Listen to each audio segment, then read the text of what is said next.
Hi, it's Nurse Madi here, your PNES and PNEA advocate. Also diagnosed myself with it. So I wanted to put a little video out there to help some people to be more aware of what it is. It's a very common disorder, very often misdiagnosed as epilepsy. And what PNES basically is it's psychogenic non-epileptic seizures.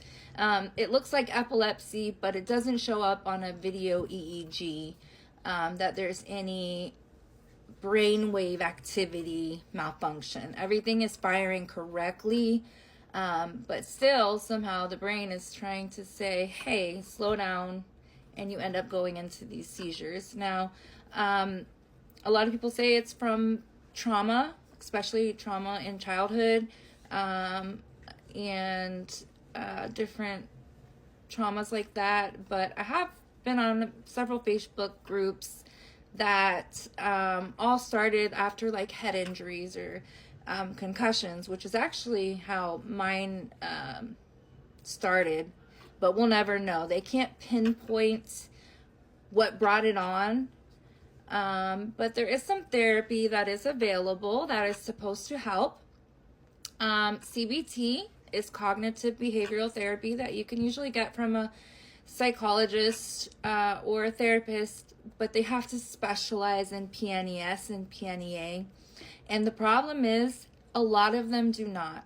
A lot of healthcare workers are not aware of this diagnosis, so they think the patient is faking.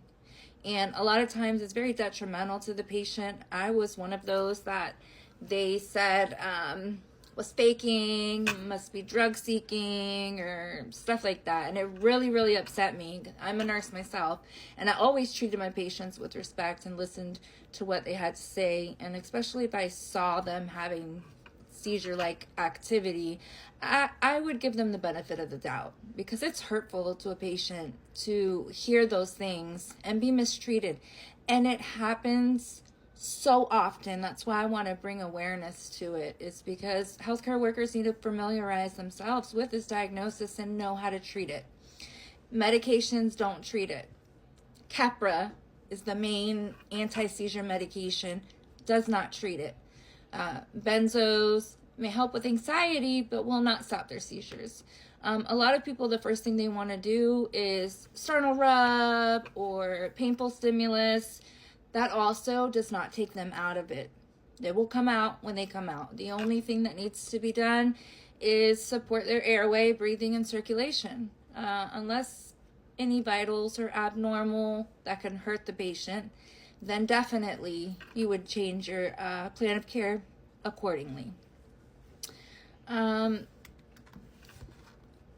big problem is that the mental health and neurologists that deal with this diagnosis are on waiting lists that are months and months out. So a lot of patients can't get the care they need right away because there's only specialized centers. Mayo Clinic, Cleveland Clinic, I know Tampa General, and UCF specialize in it. One of their doctors, actually Dr. Ben Battis, wrote an article about PNES, and he's a big advocate, and I'm waiting hopefully to get in to see him to see what we can figure out. So I hope this video was helpful. If you have any questions, feel free to leave a comment. Go ahead, like, share. Let's get the word out there, and let's treat patients better.